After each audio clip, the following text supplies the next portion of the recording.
first thing I noticed when I came to Buffalo was that there's more that meets the eye. I think that we have a very kind community here in Buffalo.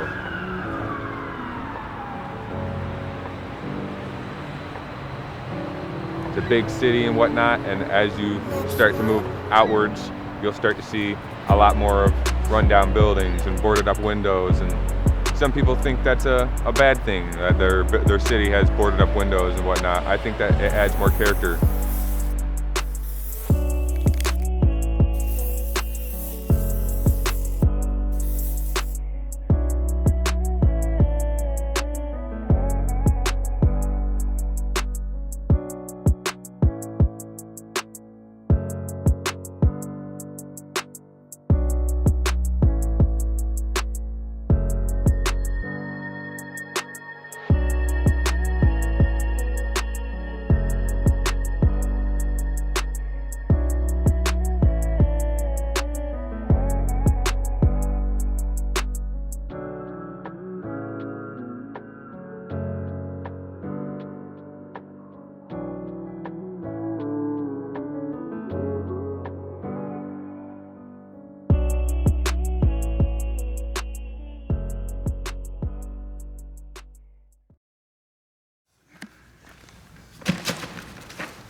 Yeah, my parents are from Buffalo.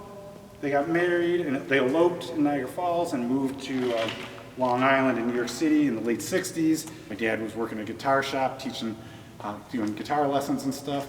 They lived in New York and Long Island. Then a couple years later, when I was born, they didn't want to raise a kid in the city, so they moved out to the Catskill Mountains area. And I lived there until I was about 7 when my parents split up, and then my mom came back to Buffalo. Certainly in the last decade or two, the housing market's gone up. There's been a lot of waterfront development. There's a lot more fun stuff to do in Buffalo in the summertime. The art scene is getting bigger with the murals and stick figure and like all that kind of stuff. So Buffalo is thriving in many ways, and I enjoy that. And I try and focus on that stuff. I know a lot of people, I travel constantly. I'm all over the fucking world. And I think the people that complain about Buffalo really haven't spent a lot of time anywhere else. Yeah, check it. Yeah, I've done this, done that. You said it, done did it. Been here, been there. It's like smack for your ears. Got my eyes wide open, so it's all clear. Killing beats from the dusk of dawn to late nights. Ain't stopping till you hit the floor like cage fights. I put it in your bitch face. Who on the mixtape? I'm on the road like a fat kid on ice skates. Interviewees online, check the MySpace. So we're in old Curtis Wright airplane assembly building. No, they didn't assemble building, airplanes, I'm sorry. Old factory where they make parts for airplanes. So I thought it would be cool to do this piece, which is going to be a little boy throwing a paper.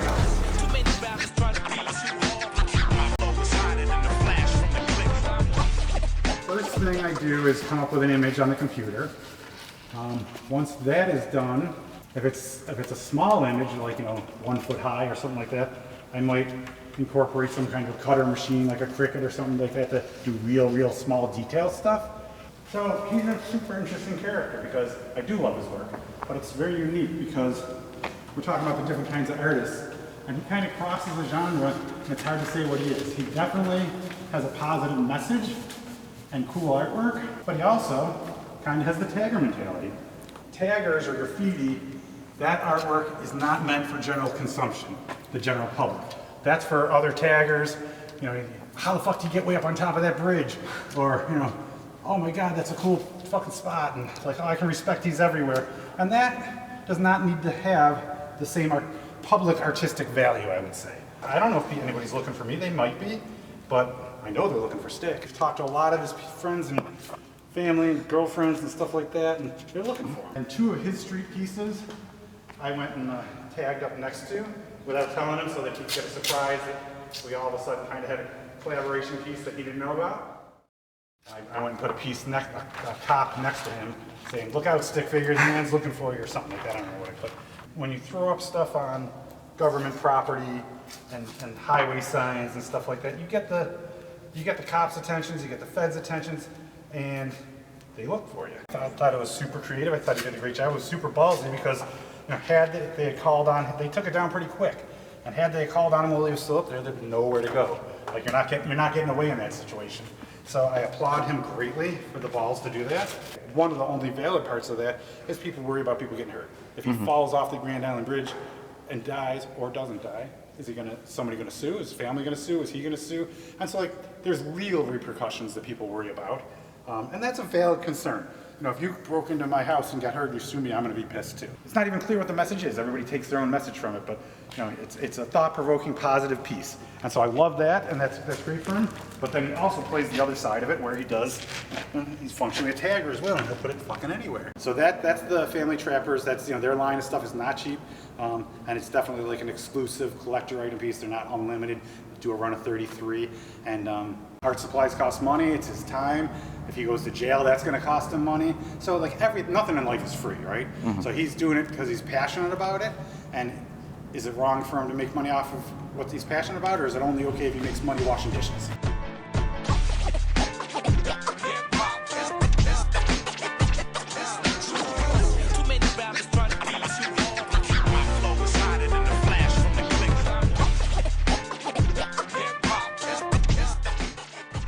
A fair argument, maybe the direction they're going is he's not making that affordable for everybody, but every piece he puts out on the street is affordable for everybody.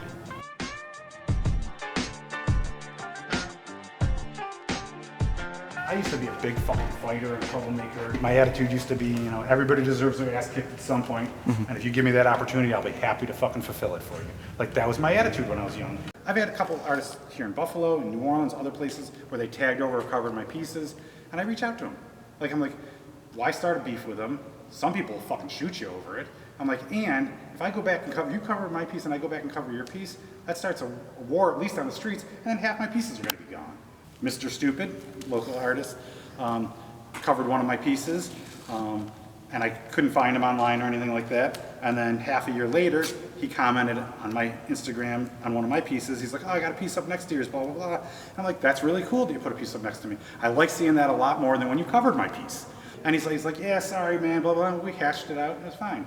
That's kind of how I tend to deal with, you know, beefs with other artists, because I think the beefs are kind of stupid, juvenile, childish, pointless.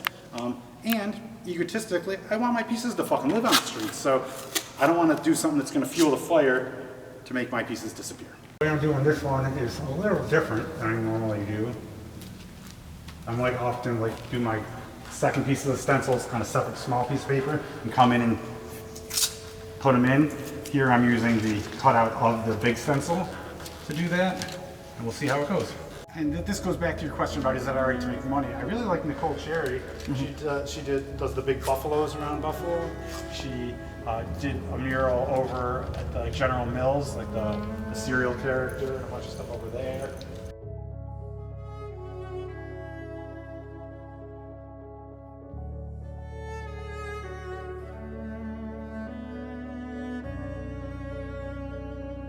So you'll see a mistake I already made where his eyes are white. His whole face was supposed to be white there, and I was supposed to come back with black on his eyes, which is why there's so little detail to his face. So I am going to go back and fix that. His face, his head off. So I'm going to have to try and get that whole stencil back up there. Right. Albert Knox in the last couple of years has jumped on the bandwagon finally, saying, you know, murals are cool. It draws good tourism and positive things. And so they've hired a lot of big artists to come do some of the really big pieces.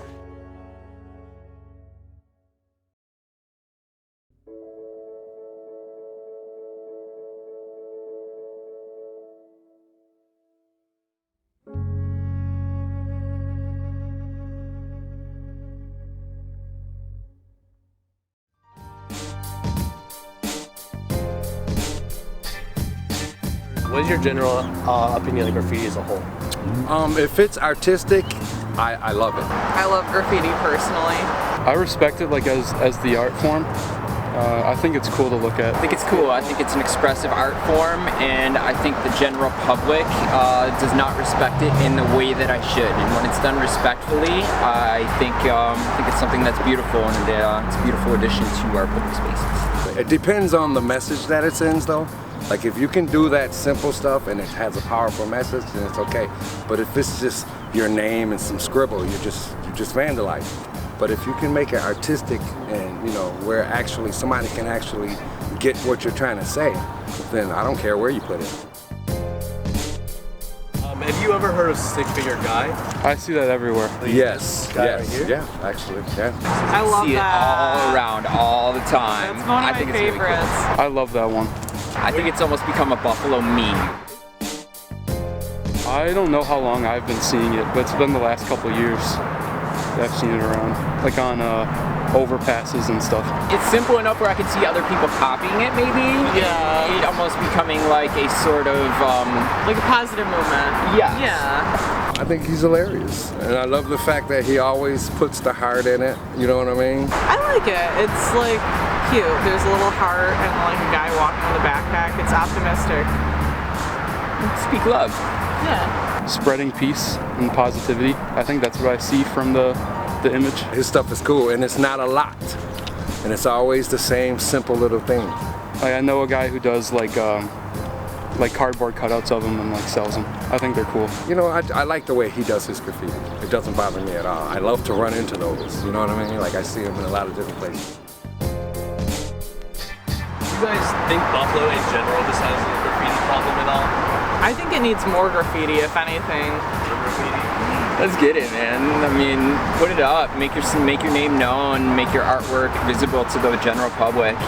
I think as long as you're being respectful, and I mean, I guess being respectful could mean different things to different people, but in spaces that are open and you're not destroying somebody's property, yeah, let's put it all up. Let's do it. Yeah, the stuff that's on like other people's property, like on the fence lines and the advertisements, that is getting somewhere where it shouldn't be there. But on like abandoned buildings, I respect that, because the whole art form is like, you know, like I was here, you know, it's like I'm a human and you're putting that somewhere, you know? I think that perhaps there's maybe two different cultures. Coming from an outsider knowing nothing about this, maybe one of the names in the throws and one of more of creating art. I think both are valid, but I personally would want to see more artistic things, more graphics, more of an art piece rather than a Bubble name. letters. I mean, perhaps if the two could be combined. And I mean, Yes. there's definitely a lot of artistic expression in writing your name, and there's an identity thing about it, and I think that's really cool. Just leaving your name somewhere and leaving something pretty for people to look at, I think is valid in and of itself. But I want to see something pretty and maybe an artistic representation of something going on around us, something that makes people think, or at least something that's beautiful and interesting to look at. Yeah. Maybe saying something. I think More provoking. thought-provoking. That's very good. Yes. My son, he was an artist. He's still an artist, but I'm pretty sure when he was younger, and this is how I found out he was a graffiti artist. I got a call. He got arrested. So they, you know, wanted to know what I wanted to do. And I said, well, we're gonna have him clean it up. You know, whatever he did, we're just gonna have him clean it up right now. If that's okay, and the person agreed to it. And I had to go and explain to him, look, if you're gonna do graffiti, sometimes you can, if it's gonna be artistic, you can get permission from the person who owns the property, and they might just want you to do it on the property. But if you're gonna just tag somewhere, if you know, make sure it's something that people wanna see.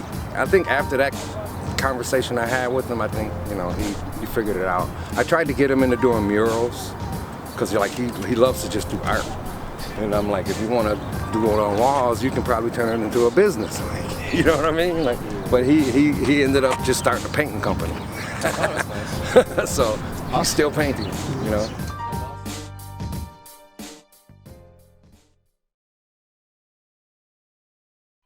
It's the hooligans pulling up now. Fall back. It's the hooligans pulling up now. Fall back. It's the hooligans pulling up now. Fall back. It's the hooligans pulling up now. Fall back. Hello, I'm Duty. I write Duty. I'm from a crew, GRW, and I paint graffiti.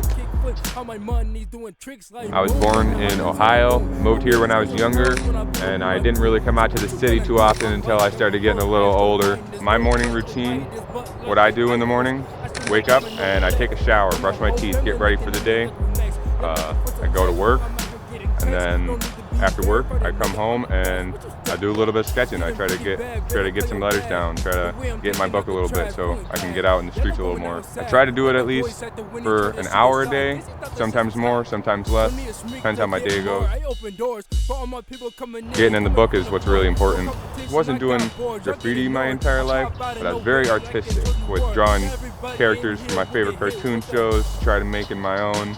Eventually, as things progressed a little bit, as I got older, I moved over to doing graffiti, and it kind of played into both worlds where I can do some art of my letters and do a picture of a cartoon next to it, or incorporate both together.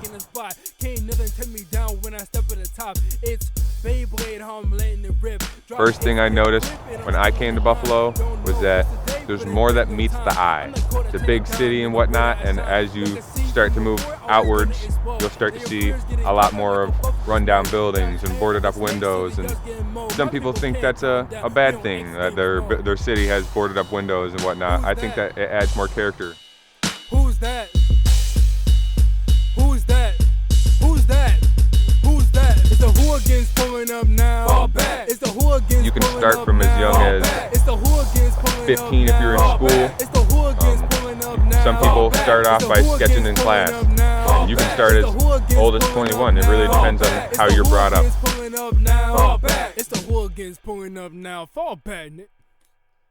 I explored abandoned buildings before I started doing graffiti. Graffiti people, graffiti writers, we started out urbexing.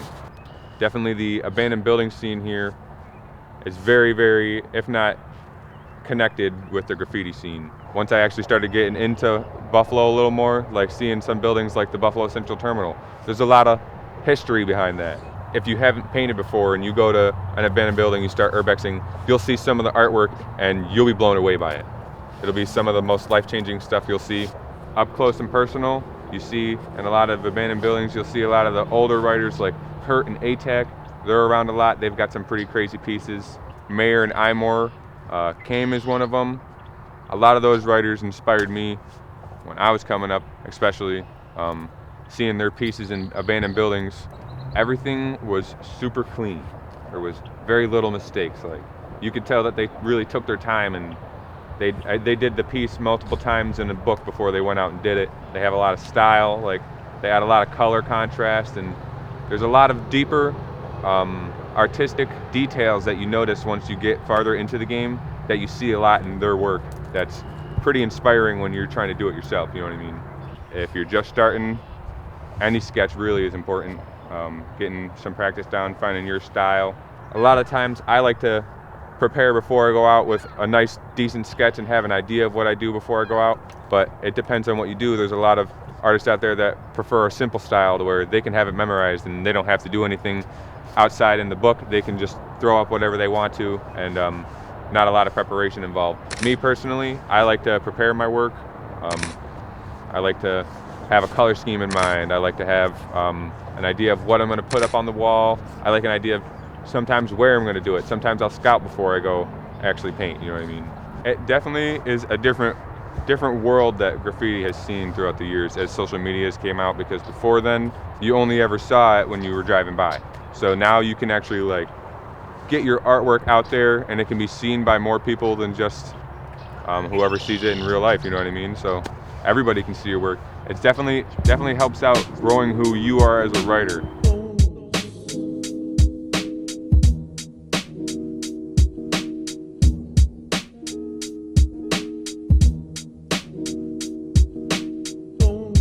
We're all a community and we work together. We like to spread love.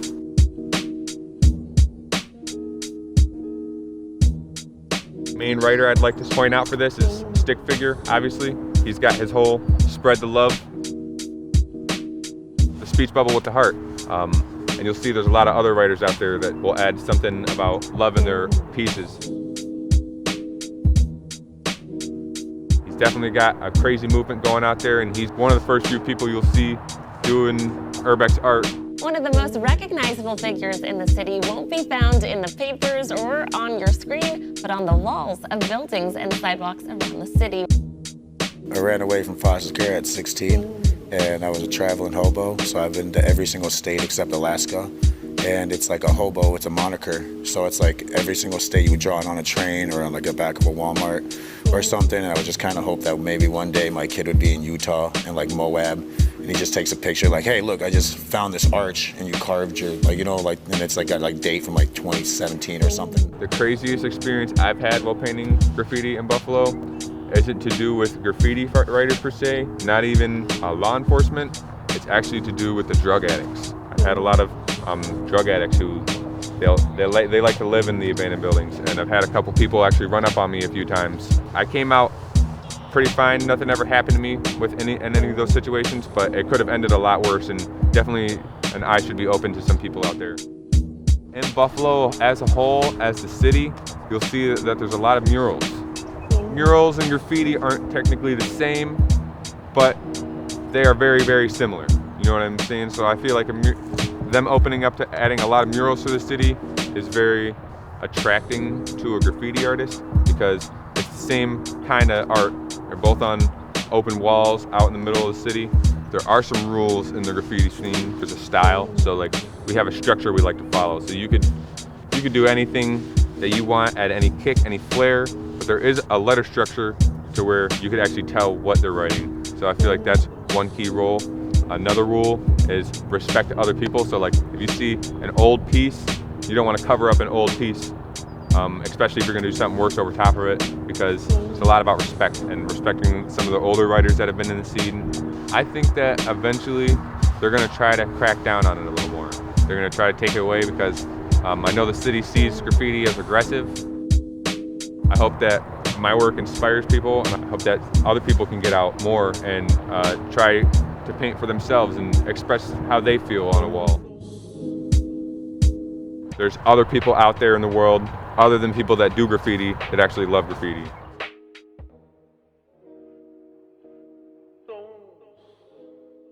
My name is Kelly Ann Swartz. I'm the owner of Highlight Salon and Art Gallery. I do hair, I do makeup, I'm also an artist myself, and I just love to connect communities through art and cosmetology. I always wanted to do hair, but it's one of those things where you're like, oh, I should go to school, I should finish my grad program. Yeah, I went to a cosmetology program during my 1-year grad school leave of absence. This was actually a family friend's salon, and I was looking for like a new salon home. He said he's retiring at the end of 2023 and basically offered if I wanted to buy the salon, do a transfer of ownership, which I accepted. My passion project is making the salon and gallery combination. This one here, this is one of mine. This was part of a yoga series where I did a yoga pose with the corresponding chakra and color. And you heal your heart chakra by being in nature. And butterfly pose is just your heart opening pose, looking around. And so that's why I did that one.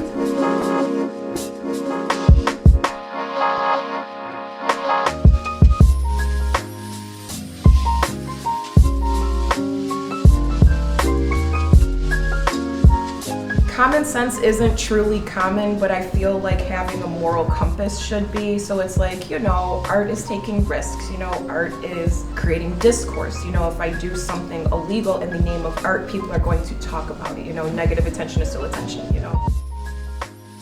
I have graffiti work in Buffalo at Concrete Central. Yeah, I have some but it's a space where there is already a lot of art. Nobody's gonna be like, you're not bothering anybody, doing art in those spaces. I love there is still different styles and subcategories in graffiti.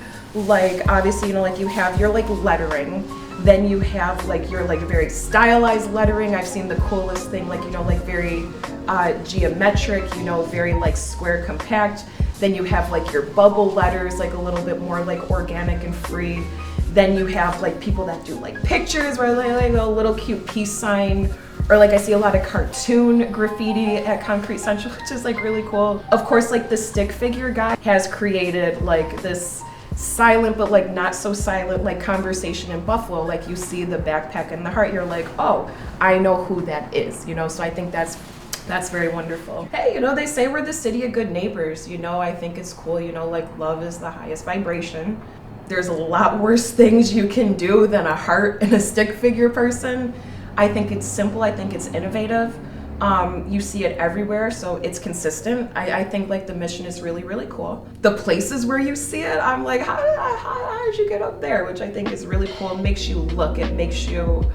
Technically, it's not legal to go to Concrete Central because you use the tracks. Like you got to go over the tracks and then like to the field. So technically, that's not legal.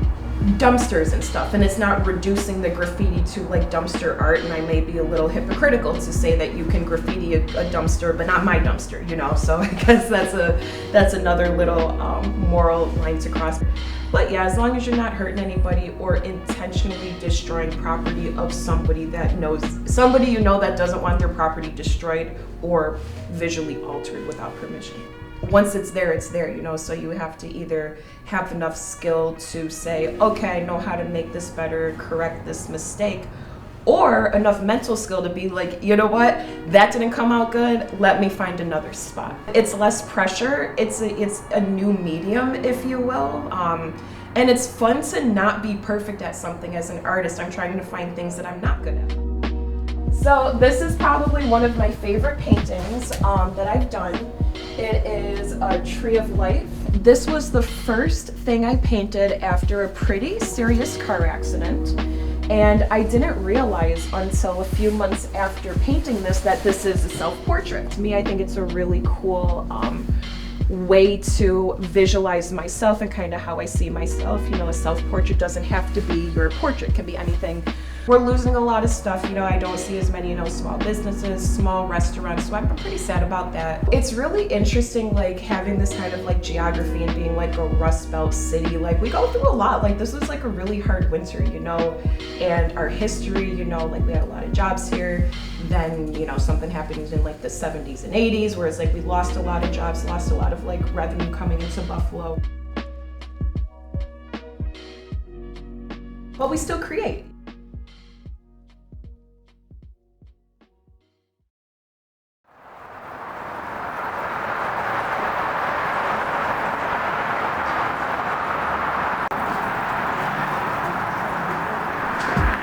I was a little kid, I must have been about 11 years old, 12 years old, not even, okay? And I was sitting behind a 54, I think it was a Pontiac car, 54, right? And I'm sitting in the back of the window, you know, looking, and the guy comes out and he's pumping gas. One guy's washing the window, and the guy's standing behind the car pumping gas, right? He's got his hands in his pocket. And I see the wheel, the money turning. I said to myself, Mika, that's a good job, making easy money without working. And that's where I got the idea from, open a gas station. It's 71, 1971.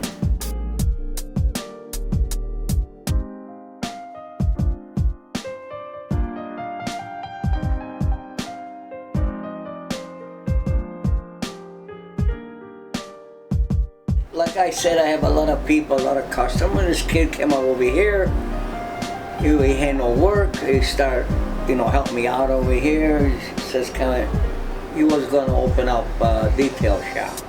So I says, well, he ain't got no room over here. It was summertime. He came over here, started watching cars, make a few dollars. Then he had friends, and these friends came around. Then all his other friends came. And then the graffiti came. He says, you know, we like to do this. You could do anything you want to do. You want advertisement, go right ahead. And I told him, you could paint whatever you want to paint. It's good for everybody. And that's about it. It's no, everybody, the city come after me, this and that. Oh boy. Why would the city come after you? Yeah, because of the graffiti and stuff like that. It's my own property anyway. They were ready to come and paint that place, you know, the city. I said, hold it, this is my place, out. And they left. Came out of town to paint that stuff, believe it or not. Hey, if they got their own property, as long as it's nice and clean, actually, a guy that could do that, he's got talent, let's put it that way. But they get it the wrong way somehow. You know, people read it the wrong way. I don't read it the wrong way. I think the guy knows, makes me save me money to paint the joint, right? Go, you want to say something? I don't say anything. No, you don't say nothing. Come on. It's not like, come here. I don't want to say nothing. What are you for? What are you afraid about? Talking. Huh? He's my boy here. He's been here since he was 6 years old. Well, I tell you, I don't see nothing wrong with it. It's natural and it's beautiful.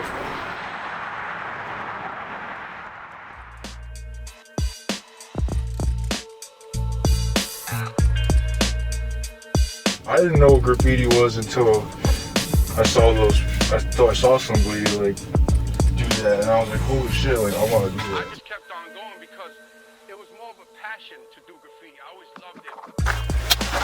I just rack up, like buy some cans when I get the money, and I just hold on to them. Because some of them are half full, they're not. So like if they're not empty, I save them and I use them for canvas art. I like drawing. I started out when I was in high school. I started writing. I'd go on the midnight ride when I started. I would hang out with a few homies. We would ride our bikes around the city and we would just get up here and there. I started in my book. I carry my black books. I started off with this. This is an old book of mine, 2020 to 23. It's been through a lot. So I have these are just the doodles. Like if I'm at a bar, I'll sit and doodle. I'll go walk up and down to train tracks and look at other people's work and take that and use it as my own.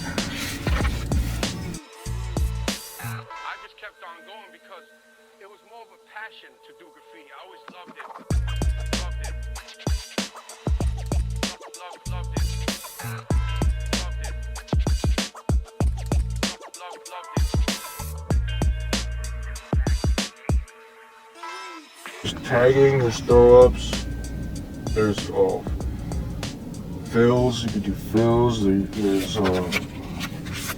all kinds of names for it. These are called pieces.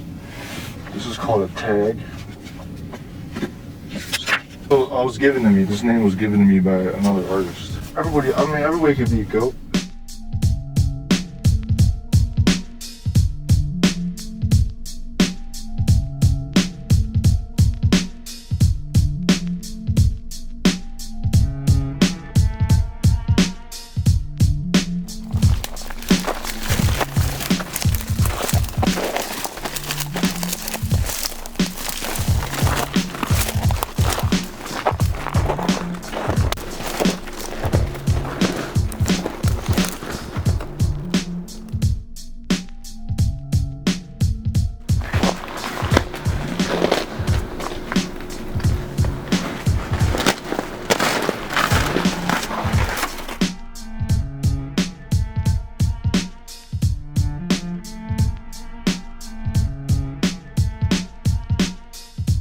Shit like this, little doodads and shit, that doesn't matter.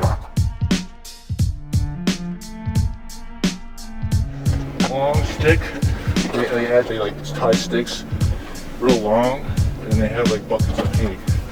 Shit.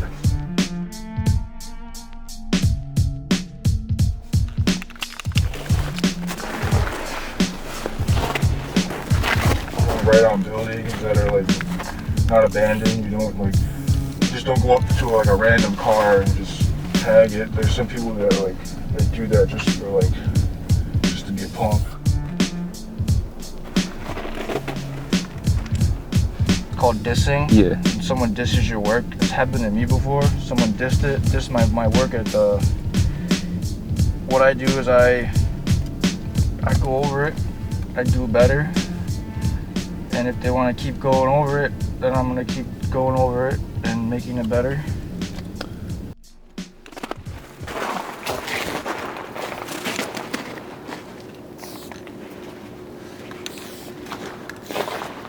Oh, you have to be careful because they do have graffiti squads where it's a different police organization where they go out just to bust graffiti artists.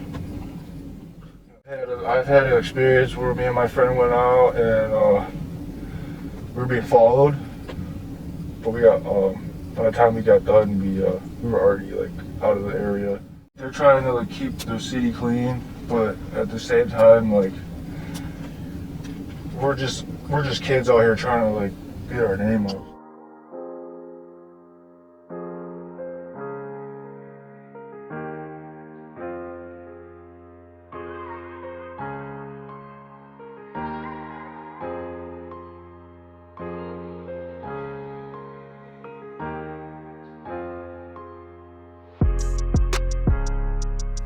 LA, like those big cities like LA, New York City, Pittsburgh, those are the big like jungles that people like to go out.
I think it needs more graffiti, if anything.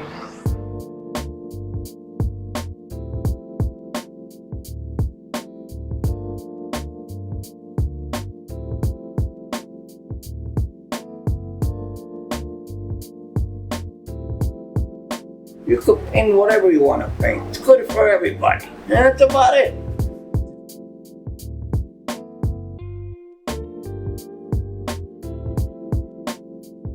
Yeah, the stuff that's on like other people's property, like on the fence lines and the advertisements, that is getting somewhere where it shouldn't be there.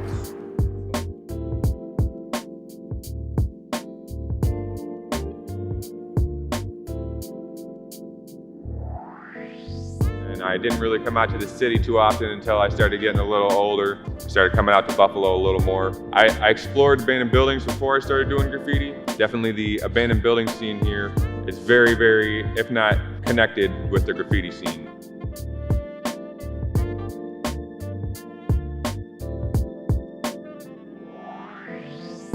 I love it. I really, really love it. It's so inspiring. I love like there is still different like styles and like subcategories in graffiti. There's nobody that's doing graffiti that doesn't get off on the thrill of the risk. Just to see like the inspiration spread through other, the youth is kind of cool.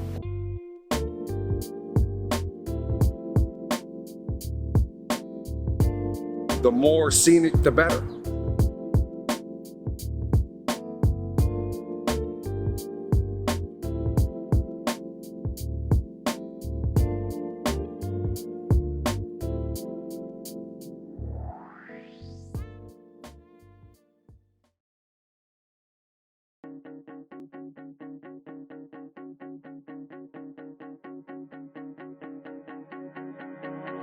I can feel it now, the love is sending down through the skies, your beautiful halo. I caught you chasing the sun as I was chasing the one. We never looked back from our lover road. You showed me love before heaven called to take you home. I vowed our treasure and eternal love in our last few seconds. I vowed to never lose your heart on your way to heaven.